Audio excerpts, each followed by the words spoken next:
Good morning, everyone, once again. So, let us first compile what we have done and then we'll proceed further. पहले हम देख लेते हैं कि हमने क्या क्या किया है और अब हम कैसे किस टॉपिक पे प्रोसीड करेंगे, so that everyone would be clear what we have been doing in the class. Okay. So, your first unit was about uh, let me let me write few things.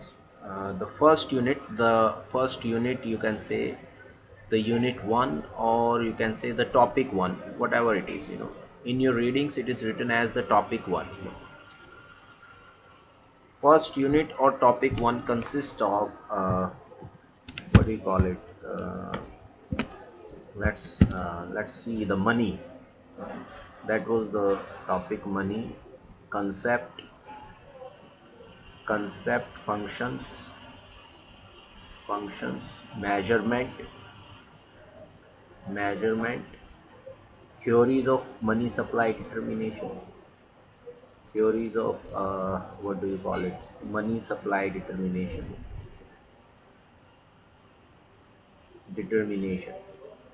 Well, in this topic, what we have done is what we have done so far is this is these are your reading list.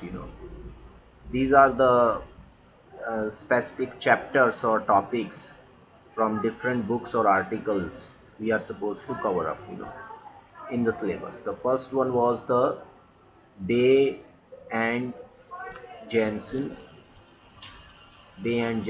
chapter 1. Hello. First one was Day and Jensen chapter 1, and and chapter 14.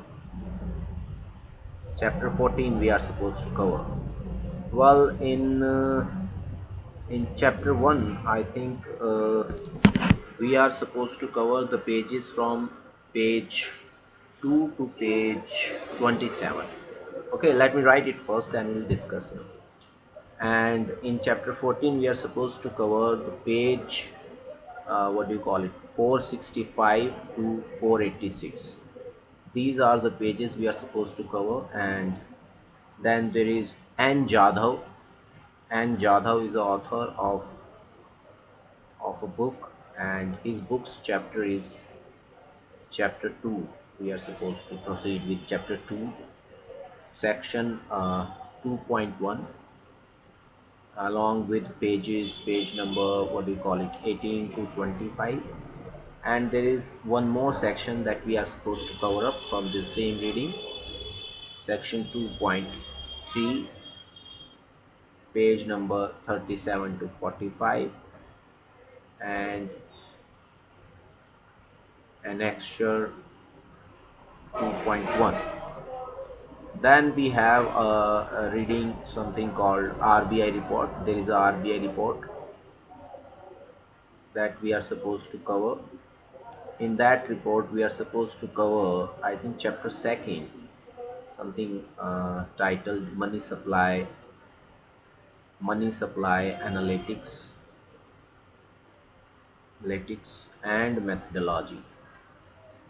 and methodology of compilation 1988, chapter 2, and pages are from 11 to 17. Now, first of all, let us see what we have covered and what else we are supposed to cover now. What we have covered and what else we are supposed to cover. So, till the previous class, we have covered this reading. This means we have covered this part in our syllabus of the first unit and this part in our syllabus of the first unit. We have covered these two parts till the last class. Whatever the topic we have discussed in the last class was the last topic of last topic of this reading under unit 1. Is that okay? Hello, is that okay? कि भाई हमने अब तक ये cover कर लिया है कि जो फर्स्ट यूनिट में से जो टॉपिक अब तक जो हमने पढ़े हैं वो बे एंड जेनसन जो ऑथर हैं उनकी बुक के चैप्टर 1 चैप्टर 14 में जो जो टॉपिक्स थे we have covered everything. Alright, अब आज we will start with the N Jadhav. कि N Jadhav chapter 2 section 2.1. Section 2.1 we are supposed to cover. Then we'll proceed this one and exchange everything whatever is there in this unit, in this reading. तो आज हम N Jadhav की reading करेंगे और उसके बाद हम आरबीआई की रिपोर्ट को शुरू करेंगे. Is that okay? हेलो, तो आपको समझ आ गया कि हाँ समझ आ रहा है ना क्या करना है? तो अब मैं एन जाधव की जो रीडिंग्स है उसके अकॉर्डिंगली अपनी क्लास शुरू कर रहा हूँ. यानी कि आपको क्लियर रहना चाहिए हम क्या पढ़ रहे हैं. ठीक है, तो चलिए शुरू करते हैं. Well, this is chapter 7 from the N Jadhav.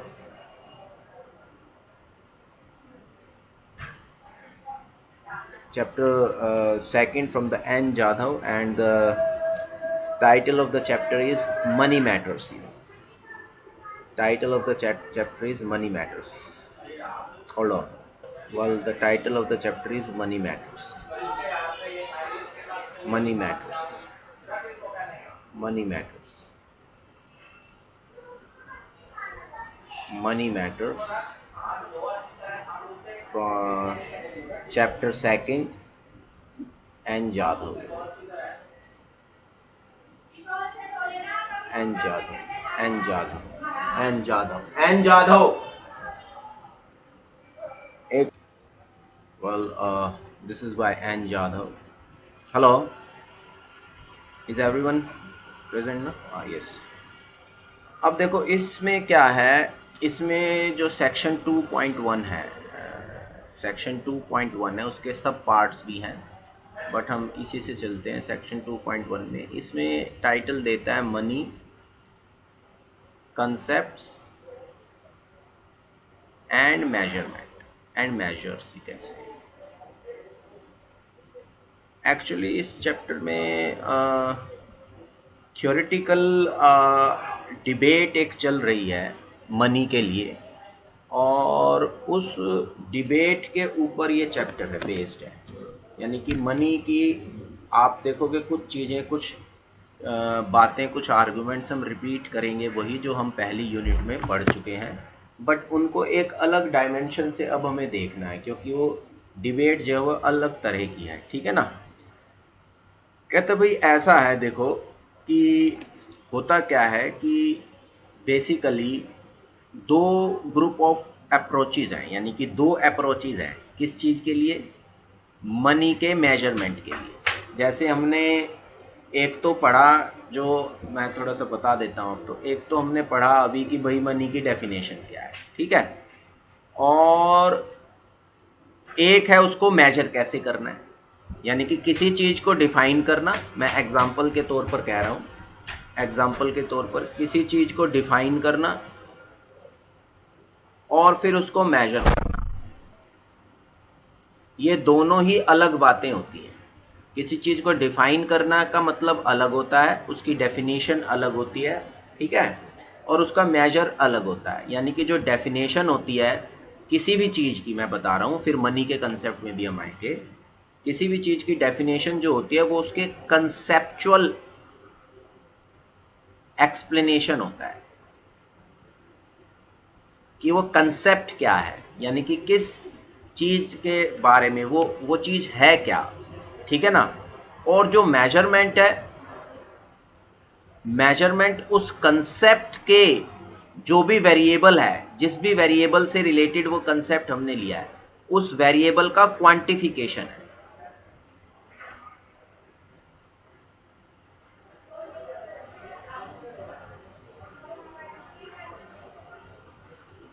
Measurement उस मेजर का क्वांटिफिकेशन है. ठीक है ना? कि एक तो कंसेप्ट हमने डेवलप करना है, और एक हमने क्वांटिफिकेशन करना है मेजरमेंट को। यानी कि पहले कंसेप्ट डेवलप किया फिर क्वांटिफिकेशन होगा, ठीक है। तो जो साइंटिफिक अप्रोच होती है, जो किसी भी चीज को पढ़ने की साइंटिफिक अप्रोच होती है, वो यही कि पहले कंसेप्ट डेवलप करो फिर उसको मेजर करो। जैसे किसी ने पहले कंसेप्ट डेवलप किया हाइट, और फिर हाइट को मेजर कैसे करेंगे, वो उसके मेजरमेंट डेवलप हुए। Are you getting my point? Hello, ठीक है ना। जैसे पहले किसी ने कंसेप्ट डेवलप किया यूटिलिटी, आपने पढ़ा होगा अपनी छोटी क्लासेस में, 11th-12th में पढ़ाते हैं बच्चों को, या अंडर ग्रेजुएट लेवल में भी, जो फर्स्ट ईयर में जो आपने माइक्रो इकोनॉमिक्स पढ़ा, कि पहले कंसेप्ट होता है कार्डिनल यूटिलिटी। कार्डिनल यूटिलिटी मतलब यूटिलिटी इज मेजरेबल, यानी कि आपने क्या किया, मतलब मैथमेटिकली और numerically expressed, you can say. तो इसका मतलब क्या हुआ, आपने पहले कंसेप्ट डेवलप किया यूटिलिटी का कि यूटिलिटी होती क्या है, फिर सवाल आया भाई उस यूटिलिटी को मेजर कैसे करेंगे। ठीक इसी तरीके से कहता है कि भाई जो मनी का जो कंसेप्ट है, यानी कि आप जब मनी को सिर्फ डिफाइन कर देते हो तो आपने उसको एक तरीके से अनसाइंटिफिकली डिफाइन कर दिया। क्यों? क्योंकि डिस्टिंक्शन करने की जरूरत है। किस चीज की डिस्टिंक्शन करने की जरूरत है? कि money as a concept, money as a concept पहले बनेगा, और वो कंसेप्ट बनने के बाद मनी एज अ मेजरमेंट अलग बात होगी। मनी एज अ मेजरमेंट, यानी कि मनी का जो मेजरमेंट होगा वो अलग होगा। यानी कि मनी एज अ कंसेप्ट अलग बनेगी और मनी को मेजर अलग तरीके से किया जाएगा। तो इसका मतलब हुआ एक तरीके से अनसाइंटिफिकली क्या होता है कि आप कंसेप्ट और मनी मेजरमेंट को मिक्स करके चलते हो, जबकि ऐसा नहीं होना चाहिए। होना कैसा चाहिए कि एक तरीके से कंसेप्ट पहले डेवलप हो और फिर उसके बाद उसका मेजरमेंट होगा। यानी कंसेप्चुलाइजेशन ऑफ मनी को should be distinguished from measurement of money. This is what it means, ठीक है। तो इस जो डिबेट चल रही है उसके बीच का क्रक्स क्या है कि भाई आर्गुमेंट इस पे है कि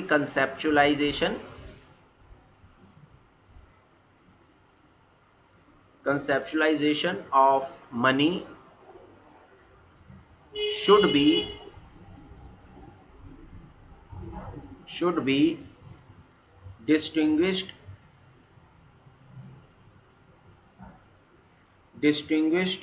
from measurement।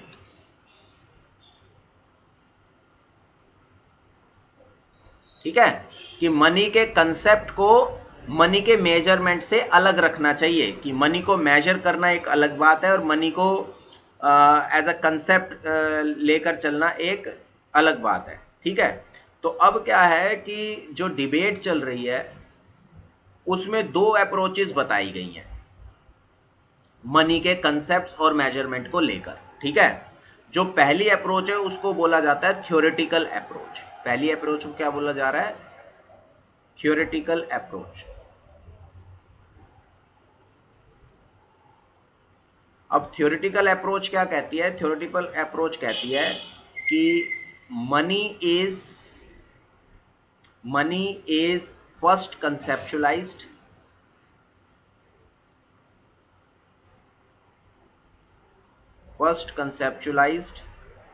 in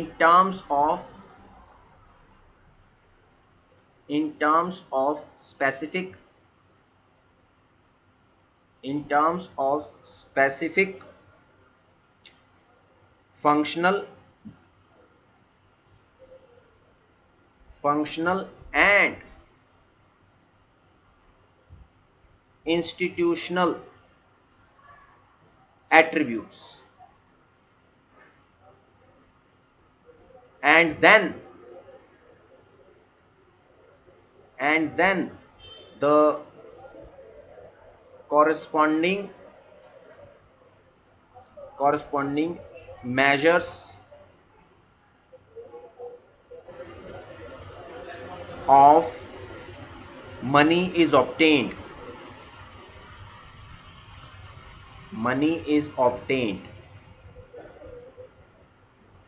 by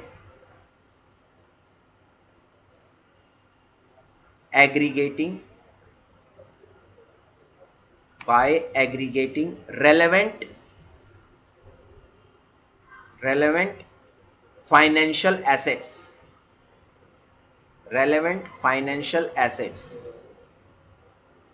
possessing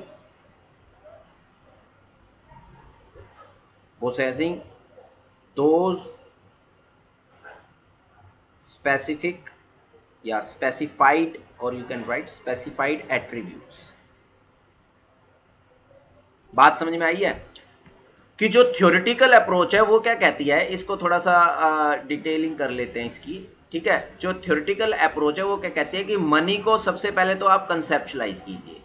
conceptualise करने के लिए आप उसके फंक्शनल और इंस्टीट्यूशनल एट्रीब्यूट्स को बताएंगे।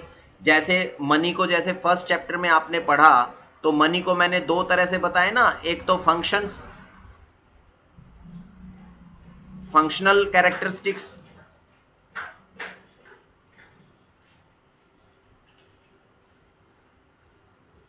और एक आपको बताएगा, एक तो फंक्शनल कैरेक्टरिस्टिक बताया और एक आपको बताया हमने क्या कहते हैं कि फिजिकल कैरेक्टरिस्टिक्स।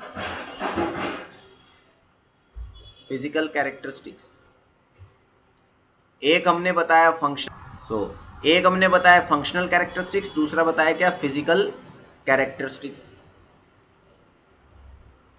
दोनों तरह की प्रॉपर्टीज पढ़ी ना, फंक्शनल प्रॉपर्टीज कह लीजिए और फिजिकल प्रॉपर्टीज। तो इसका मतलब क्या हो गया कि जब भी आप मनी को डिफाइन करेंगे तो एक तो उसका कंसेप्चुअल फंक्शनल बेसिस पर, एक इंस्टीट्यूशनल एट्रीब्यूट्स की उसमें क्या क्या एट्रीब्यूट्स होने चाहिए। वो एट्रीब्यूट्स फिजिकल भी हो सकते हैं, फंक्शनल भी हो सकते हैं, अदरवाइज कुछ और भी हो सकता है। दूसरा, जब आप ये उसको डिफाइन कर देंगे फंक्शनल फिजिकल कैरेक्टरिस्टिक्स में, फिर आप क्या करेंगे, कॉरस्पॉन्डिंग मेजर देखेंगे। मेजर करने के लिए आप क्या करोगे कि आप एग्रीगेट करोगे, यानी कि जोड़ोगे। जोड़ने का मतलब है इकट्ठा करोगे कि कौन कौन सा ऐसा फाइनेंशियल एसेट है जो उन कैरेक्टरिस्टिक्स को पोजेस करता है। Are you getting my point? कौन कौन सा फाइनेंशियल एसेट ऐसा है जो उन कैरेक्टरिस्टिक्स को क्या करता है, पोजेस करता है। जैसे मैं आपको एग्जांपल देता हूं, जैसे मैं आपको एग्जांपल के तौर पर बता रहा हूं। ये हमने मनी को डिफाइन किया फंक्शनली। क्या डिफाइन किया मनी को कि भाई एक तरीके से क्या कहते हैं कि जनरल एक्सेप्टेंस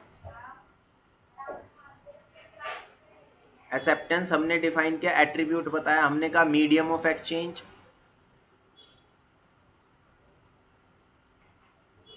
हमने बताया मेजर ऑफ वैल्यू,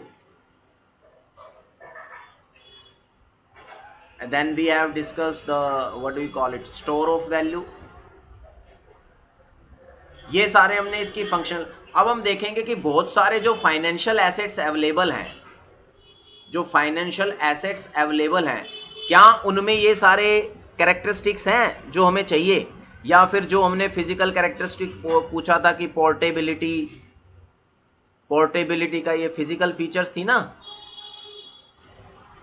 हमने किया डिस्कस। Portability, divisibility,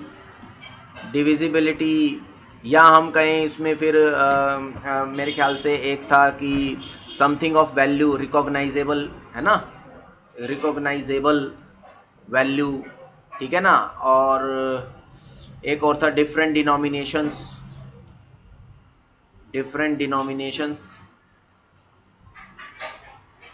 etcetera. तो ये सारे एट्रीब्यूट्स हैं। तो अब फाइनेंशियल एसेट्स तो बहुत सारे हैं। कैसे? चेक भी है, जैसा हमने डिस्कस किया, क्रेडिट कार्ड भी है, डेबिट कार्ड भी है, ठीक है। फिर हमने डिस्कस किया गोल्ड भी है, सिल्वर भी है, ठीक है। फिर ऐसे ही डिस्कस किया कि बैंक डिपॉजिट्स भी हैं, बैंक डिपॉजिट्स अलग अलग फॉर्म में है। किसमें? सेविंग बैंक अकाउंट की फॉर्म में भी है, फिक्स्ड डिपॉजिट की फॉर्म में भी है,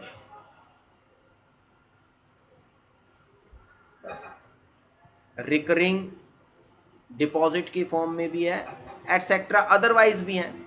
और सिर्फ ये बैंकों में ही नहीं, ऐसे ही फाइनेंशियल एसेट्स जो इंडिविजुअल्स हैं, जो इंडिविजुअल्स हैं वो ऐसे ही फाइनेंशियल एसेट्स को और फॉर्म्स में भी कैरी करते हैं। जैसे मैं एग्जांपल देता हूं, स्टॉक भी हैं, स्टॉक्स जिसको आप शेयर्स बोलते हो, बॉन्ड्स भी हैं जिनको आप डिवेंचर्स बोलते हो, ठीक है। इसी तरीके से गवर्नमेंट बॉन्ड्स भी हैं, गवर्नमेंट बॉन्ड्स भी है। इसी तरीके से आप देखोगे पोस्ट ऑफिस में भी सेविंग्स करते हैं लोग, पोस्ट ऑफिस डिपॉजिट्स भी हैं, एटसेट्रा। ऐसे ही हम देख सकते हैं कि n number of financial assets available हैं। अब सवाल यह, तो ऐसे ही हमारी करेंसी भी है जिसको हम करेंसी बोलते हैं, नोट्स जो होते हैं, notes plus coins, coins and notes दोनों मिलाकर करेंसी भी है। अब सवाल यही है, इतने सारे फाइनेंशियल एसेट्स हैं, अब हमें देखना पड़ेगा कि मनी को मेजर करते वक्त, यानी कि जो थ्योरेटिकल अप्रोच है वो ये कहती है जब आप मनी को एक तरीके से कंसेप्चुलाइज कर लेते हो, उसको स्पेसिफिक एट्रीब्यूट्स में, चाहे फंक्शनल है कैरेक्टरिस्टिक्स या फिजिकल कैरेक्टरिस्टिक्स या कोई और इंस्टीट्यूशनल कैरेक्टरिस्टिक्स उसमें इम्बाइब्ड है, उसके अकॉर्डिंगली जब आप देखते हो तो आपने पहले कंसेप्ट डेवलप कर लिया। अब कंसेप्ट डेवलप करने के बाद अब आप चेक करोगे कि कौन कौन सा ऐसा एसेट है इनमें से जो एज अ मनी एक्ट कर सकता है, या कौन कौन सा ऐसा एसेट है जिसमें ये एट्रीब्यूट्स अवेलेबल हैं। Are you getting my point? Hello hello, ठीक है ना। और जब आपको ये पता चल जाएगा कि कौन कौन इसको किस किस में ये इंक्लूड है, तो आप उसी हिसाब से मनी को मेजर करोगे,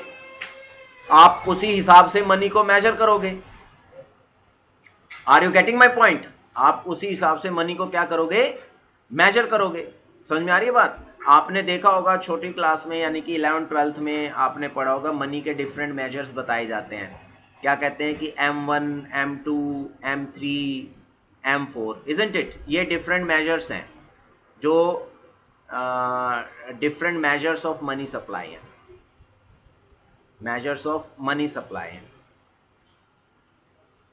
different measures of money supply. तो आपने डिफरेंट मेजर्स पढ़े हैं, तो ये डिफरेंट मेजर्स क्यों बने?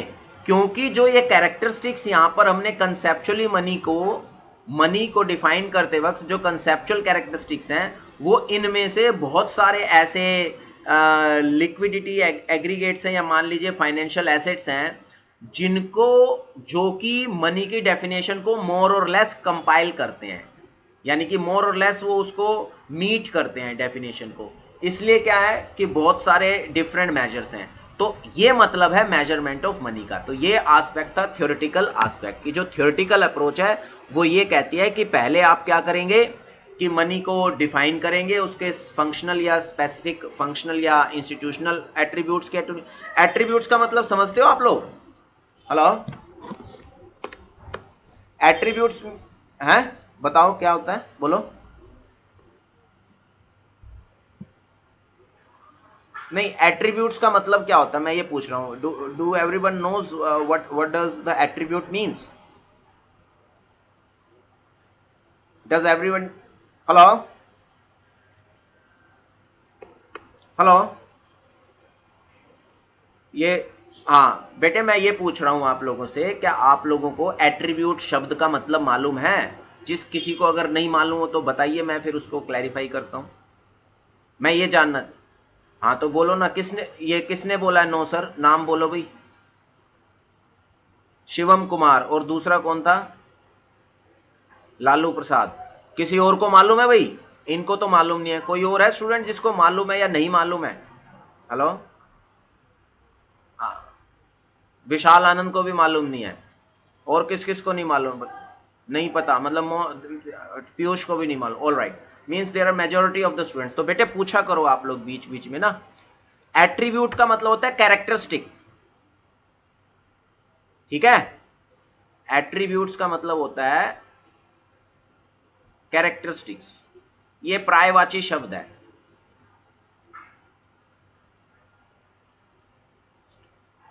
या फीचर्स, ठीक है, या कह लीजिए प्रॉपर्टीज। एट्रीब्यूट का मतलब ये होता है। वेल, आप नेट पे गूगल करके भी चेक कर सकते हैं, थोड़ा गूगल करने के लिए सिर्फ फ़ोन को आप सिर्फ यही गेम वेम खेलने के लिए यूज़ ना करें, पढ़ाई के लिए भी यूज़ कर सकते हैं। ठीक है, तो उसको लिखा जाए। तो ये एट्रीब्यूट्स हैं, यानी कि जो हमने ये प्रॉपर्टीज पढ़ी थी, कैरेक्टरिस्टिक्स पढ़े थे, उन कैरेक्टरिस्टिक्स को मैच किया जाता है इसमें, और उसके बाद फिर जो जो होता है उसको एग्रीगेट कर दिया जाता है। आप जानते हो ये जब हम करते हैं तो इनको आगे आगे भी इनसे रिलेटेड डिटेलिंग करूंगा मैं, बट फिलहाल के लिए इतना ही मानकर चलो कि ये डिफरेंट मेजर्स होते हैं और उनमें हम सम अप करते हैं डिफरेंट एसेट्स का। Is that okay? हेलो, ठीक है। तो अब बढ़ते हैं अगली अप्रोच की तरफ। अब बढ़ते हैं अगली अप्रोच की तरफ। अगली अप्रोच जो है वो है empirical approach.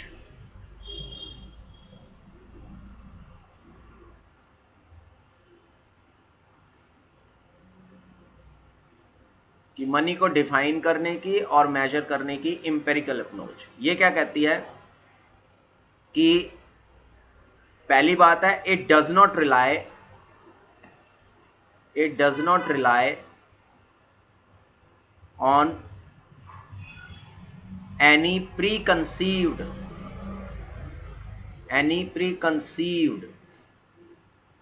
notion of money।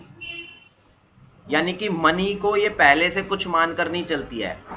तो फिर ये क्या करती है, ये क्या कहते हैं, ये कहता है इंस्टेड, ये क्या करते हैं, इट डायरेक्टली, हेलो, तो कहता है इंस्टेड क्या है कि it directly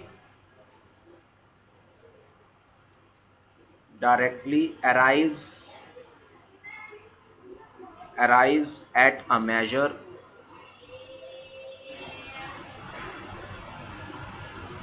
of money, of what do you call it, money as an aggregate of financial assets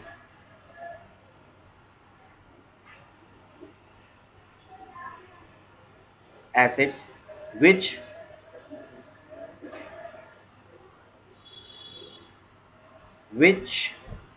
when introduced in certain functions gives the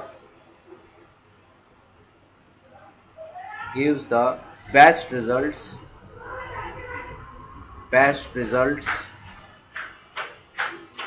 in terms of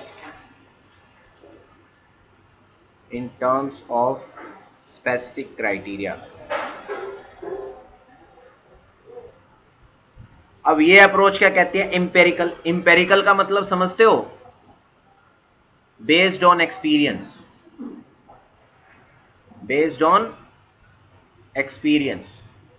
कि जो चीज हमारे एक्सपीरियंस पर बेस्ड होती है उसको हम एम्पेरिकल बोलते हैं। जैसे मैं आपको एग्जांपल दे देता हूं कि भाई, एक तो हमें इंफॉर्मेशन मिलेगी किसी भी स्टूडेंट के बारे में उसकी मार्कशीट को देखकर।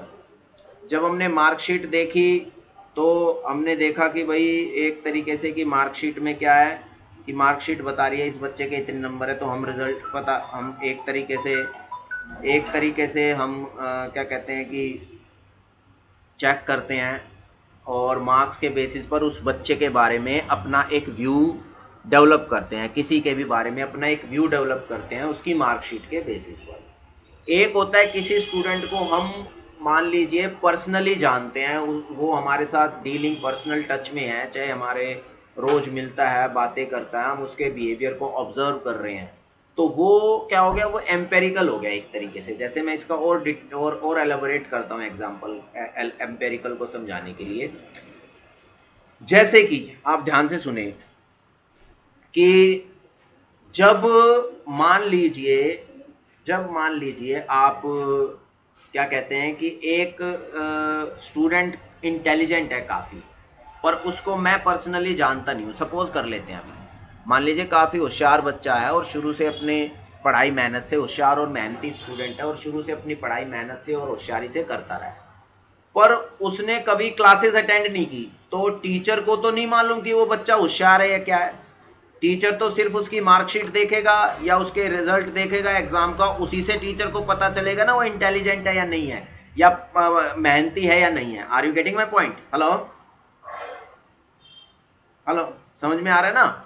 तो अगर ये ऐसे पता चल रहा है तो ये होगी एक तरीके की थ्योरेटिकल अप्रोच, या मान लीजिए जो थ्योरी कहती है कि भाई जो बच्चा होशियार होगा उसके नंबर ज्यादा आएंगे, जो पढ़ाई लिखाई ज्यादा करेगा उसके मार्क्स ज्यादा आएंगे, जो कम करेगा उसके मार्क्स कम आएंगे। ये तो होगी थ्योरेटिकल अप्रोच।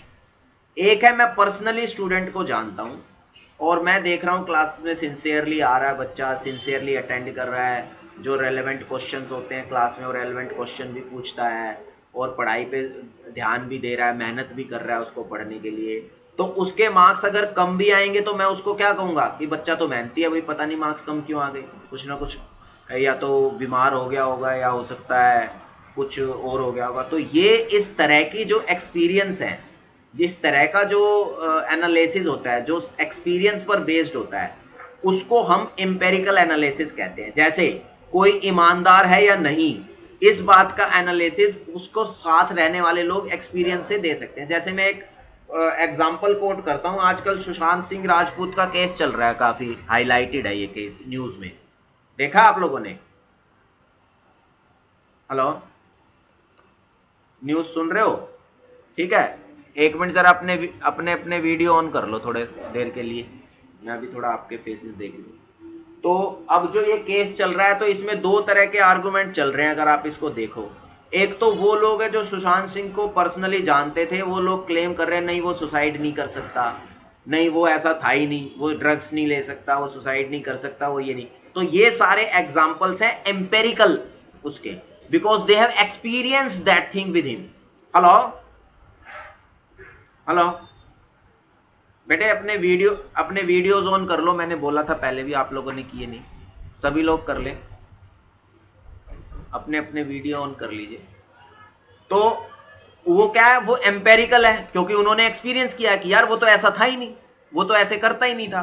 तो वो जो कंक्लूजन निकाले हैं वो कंक्लूजन्स एम्पेरिकल एनालिसिस पर बेस्ड हैं, वो उनके एम्पेरिकल एनालिसिस कह सकते हो, वो उनका रियलिस्टिक एनालिसिस है। Are you getting my point? वो अपने एक्सपीरियंस के आधार पर कह रहे हैं। और दूसरे लोग कह रहे हैं कि भाई जो पोस्टमार्टम रिपोर्ट कह रही है कि भाई उसने तो सुसाइड किया, या जो क्या कहते हैं कि एक तरीके से ये राघव खराकिया, आप इतना लेट ज्वाइन कर रहे हो क्लास को, हैं? टाइम से आया करो। तो दूसरा क्या है, दूसरा जो है वो पोस्टमार्टम की रिपोर्ट या पुलिस की रिपोर्ट में जो कंक्लूजन आया, जिसने भी इन्वेस्टिगेशन किया वो कंक्लूजन कर कह रहे जी उसने सुसाइड किया, जो उसके एम्पेरिकल है। तो अप्रोचेस, दोनों अप्रोचेस में एक तरीके से क्या हो गया, कॉन्ट्राडिक्शन हो गया ना। हेलो हेलो, ठीक है। तो जो एम्पेरिकल अप्रोच है वो ये कहती है कि जो एक्सपीरियंस पर बेस्ड है, ये क्या कह रही है कि भैया एक काम करो, जैसे साधारण भाषा में बताता हूं मैं ये क्या कहना चाह रही है। ये कह रही है भाई एक काम करो कि पहले हमें क्या देखना है कि लिक्विड एसिड्स देखने हैं कि लिक्विड एसिड्स क्या कौन कौन से हैं, लिक्विड फाइनेंशियल एसेट्स कौन कौन से हैं। जो लिक्विड फाइनेंशियल एसेट्स हैं, उन लिक्विड फाइनेंशियल एसेट्स को देखो कि उनका जो कोरिलेशन है, उनका जो कोरिलेशन है वो नेशनल इनकम के साथ कितना है।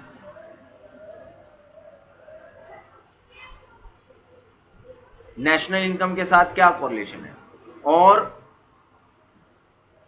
वो स्टेबल है भी या नहीं है रिलेशनशिप, यानी कि रिलेशनशिप मेंटेन्ड है या नहीं है। वो तो कह रहा है जो लिक्विड एसेट्स, क्योंकि जो मनी का है, मनी का मेन कैरेक्टरिस्टिक क्या होता है, मनी की सबसे पहली मेन कैरेक्टरिस्टिक है इट इज लिक्विड।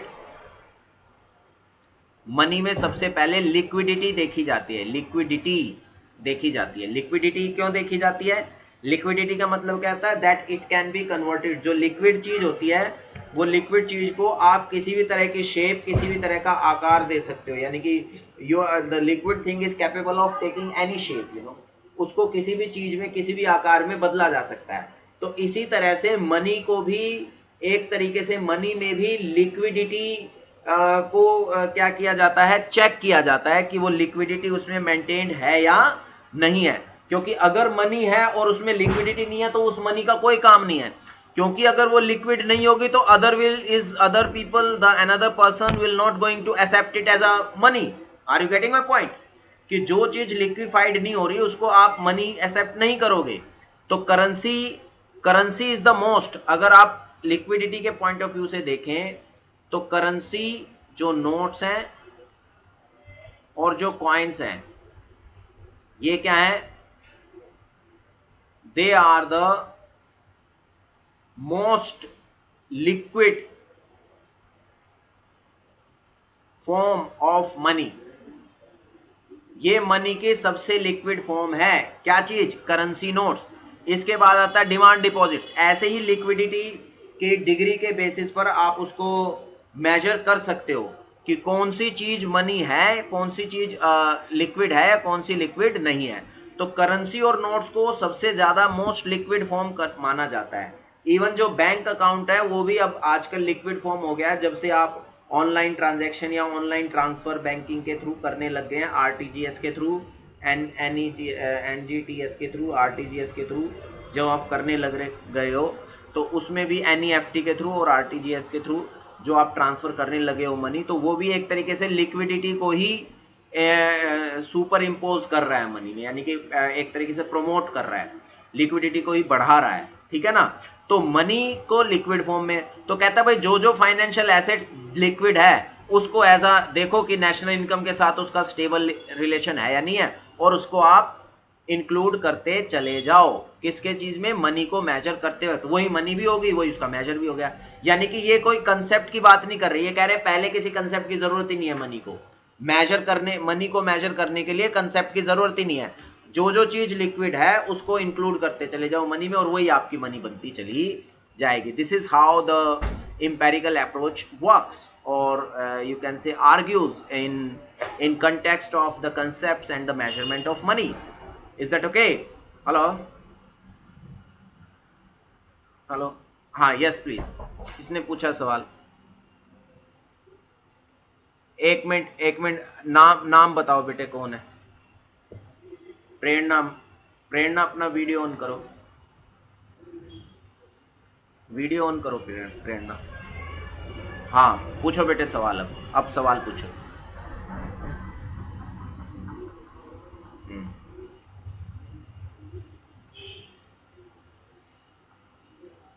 हाँ कोई बात नहीं, अभी मैं आपको बता देता हूँ। हालांकि ये मैंने क्लास में भी डिस्कस किया था आप लोगों के साथ, बट एक बार मैं फिर से समझा देता हूँ क्योंकि आपने सवाल पूछा है इसलिए। तो मैं सभी को बता देता हूँ, रिपीट कर देता हूँ। प्रेरणा का क्वेश्चन ये है कि सर जो पेटीएम वॉलेट्स हैं या जो एयरटेल का वॉलेट है या अमेज़ॉन के वॉलेट्स हैं जो कि आजकल you can say the in the form of softwares जो वॉलेट्स चल रहे हैं, वर्चुअल वॉलेट्स जो चल रहे हैं आजकल, तो क्या वो मनी में इंक्लूड हो सकते हैं? क्या उनको हम मनी कह सकते हैं? Prerna, am I right? This is your question? Hello, हाँ, ऑल राइट।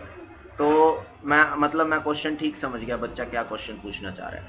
तो ये एक प्रेरणा का सवाल है। अब इसका जवाब सुनो कि देखो बेटे, हमने क्लास में भी डिस्कस किया था कि जो मनी होती है, मनी क्या करती है? इंस्टेंटली वो वैल्यू को ट्रांसफर करती है। जब हम ट्रांजैक्शन करते हैं तो क्या करते हैं कि एक वैल्यूएबल चीज हमारे पास आई, दूसरी हमारे पास से चली गई। अब क्रेडिट कार्ड के थ्रू या पेटीएम के थ्रू, या आप मान लीजिए अब बहुत से शॉपकीपर्स पर आप जाते हो, तो मैं आपको बताता हूं, अब इसकी मजेदार बात सुनो।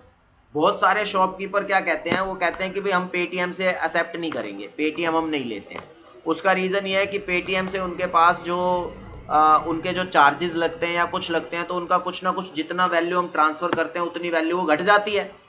मान लीजिए आपने किसी को 500 रुपये ट्रांसफर किए और उसने एक तरीके से एज एन ऑर्गेनाइजेशन रजिस्टर्ड किया हुआ है, तो उसका कुछ ना कुछ चार्ज करता होगा पेटीएम। हेलो, आई प्रिज्यूम कुछ ना कुछ चार्ज करता होगा। आई डोंट नो कि चार्ज कितना करता है, बट वो उसका चार्ज करता है। तो बहुत सारे जो ट्रेडर्स हैं, जो शॉपकीपर्स हैं, वो पेटीएम से या किसी और वॉलेट से मनी को एक्सेप्ट करने में हिचकिचाने लगे हैं।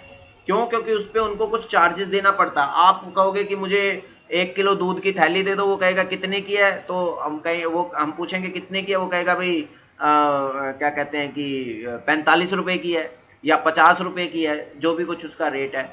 अब हम उसको 50 रुपए ट्रांसफर करेंगे, पर जब उसको मिलेंगे तो वो पूरे 50 नहीं मिलेंगे, उसमें से कुछ उसका डिडक्शन हो जाता है, ठीक है ना। तो इसके कारण बहुत सारे लोग क्या करते हैं कि पेटीएम से एक्सेप्ट नहीं कर रहे।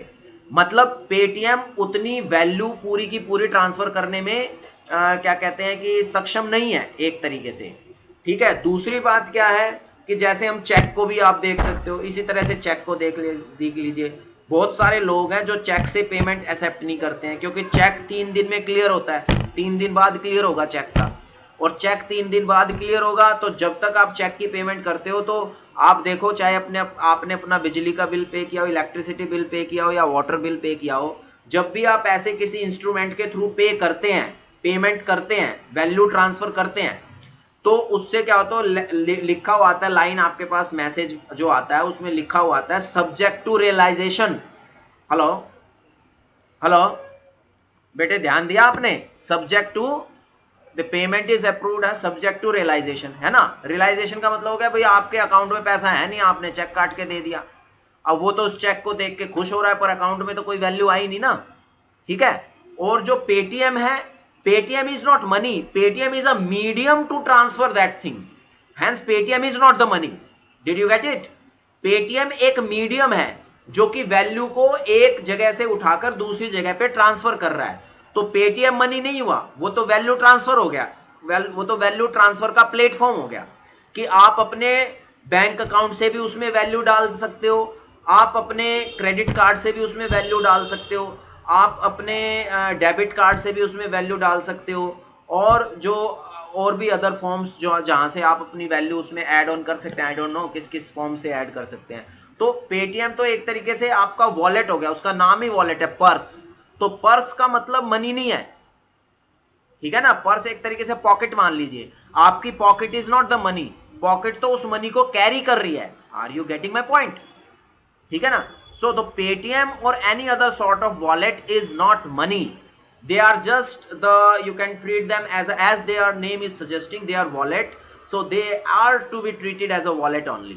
They are just carrying the value that has to be transferred, they themselves is not, they themselves doesn't have any value, that is what my submission is. I think, I hope मैंने आप लोगों को समझ आया होगा जो मैंने reasoning दी है इसकी। हेलो, ठीक है। तो पेटीएम और जितने भी मैंने पहले भी डिस्कस किया था, क्रेडिट कार्ड है, डेबिट कार्ड है, ये सारी चीज़ें मनी नहीं है। क्योंकि जब आप क्रेडिट कार्ड से पैसा ट्रांसफ़र कर रहे हो तो उस टाइम आप क्या कर रहे हो कि वैल्यू तो ट्रांसफ़र कर दी आपने, पर वो वैल्यू रियलाइज नहीं हुई। आप उसको एक स्लिप दे रहे हो, आप उसको क्या कह रहे हो, एक तरीके की एक स्लिप दे रहे हो। किसे भला? जब आप क्रेडिट कार्ड से पेमेंट करते हो, आपने क्रेडिट कार्ड से कभी शॉपिंग की है प्रेरणा? हाँ, तो क्रेडिट कार्ड से शॉपिंग कहां पर की है पहले ये बताओ आप। क्या क्लोथ्स लेने जाते हो तब, ठीक है। तो जब आप क्रेडिट कार्ड से शॉपिंग करते हो और कार्ड को स्वाइप कराते हो, वो फिर आपको कहता है एंटर द पिन, तो उसके बाद क्या होता है बताओ मुझे जरा।